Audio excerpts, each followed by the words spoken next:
राजकारणात दर मिनिटाला काहीतरी नवं घडतंय. बातमी कुणीही दे, पण खरी अपडेट मिळते फक्त राजकीय लाईव्हवर. सांगली जिल्हा परिषदेच्या सभागृहात आज केवळ मतदानाची प्रक्रिया नव्हती, तर तो होता राजकीय निष्ठांचा, महत्वाकांक्षांचा आणि अचानक बदलणाऱ्या समीकरणांचा एक थरारक संग्राम. या संग्रामातून एक स्पष्ट संदेश उमटला: सत्ता मिळवताना केवळ विरोधकच नाही, तर आपलेही कधी दुरावू शकतात.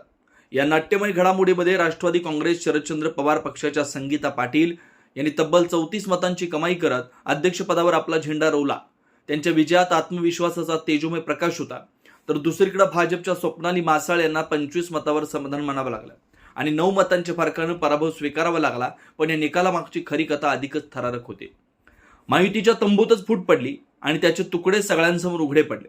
शिवसेना आणि राष्ट्रवादी काँग्रेस या दोन्ही पक्षात झालेल्या अंतर्गत खदखद अखेर उफाळून आली.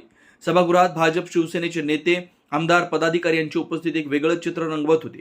त्या गर्दीत एक नाव सगळ्यांचं लक्ष वेधून घेत होतं: संजय काका पाटील. महाविकास आघाडीसोबत निवडणूक लढवलेले संजय काका अचानक भाजपच्या बाजूला उभे राहिले आणि राजकीय रंगमंचावर एक मोठा ट्विस्ट घडला. त्यांच्या 2 सदस्यांनी थेट भाजपच्या उमेदवाराला मतदान केलं. हा केवळ मतदान नव्हतं, तर तो होता निष्ठेच्या बदलाचा स्पष्ट इशारा. मात्र त्याच वेळी राष्ट्रवादी काँग्रेसमधील उर्वरित 4 सदस्यांनी महाविकास आघाडीशी नातं जपत संगीता पाटील यांच्या बाजूने मतदान केलं आणि पक्षातील फूट अधिक ठळक झाली. दुसऱ्या बाजूला शिवसेनेतील नाट्य घडलं.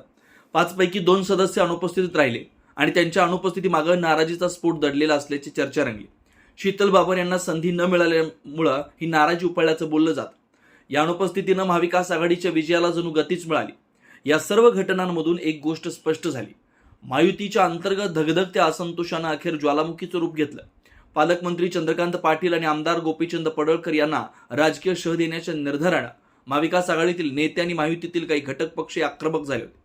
भाजपकडून घटक पक्षांना गृहीत धरलं जात असल्याची खदखद त्यांच्या मनात साचत होती आणि अखेर तीच आज उघडपणे दिसली. या सगळ्या संघर्षात विलासकाका जगताप, अजितराव घोरपडे, शिवाजीराव नाईक आणि राजेंद्र देशमुख यांनी महाविकास आघाडीसोबत ठाम राहण्याचा निर्णय घेतला.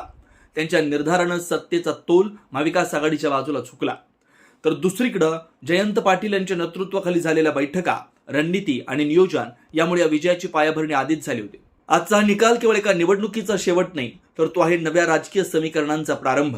सांगलीच्या राजकारणात आता नवे प्रश्न उभे राहिले: कोण कुणासोबत राहणार, कोण कुणाला सोडणार आणि सर्वात महत्वाचं, पुढचा सत्तेचा खेळ कोण जिंकणार. एक गोष्ट मात्र नक्की: आजचा दिवस सांगलीच्या राजकीय इतिहासात फुटीचा आणि फटक्याचा दिवस म्हणून कायम स्मरणात राहील.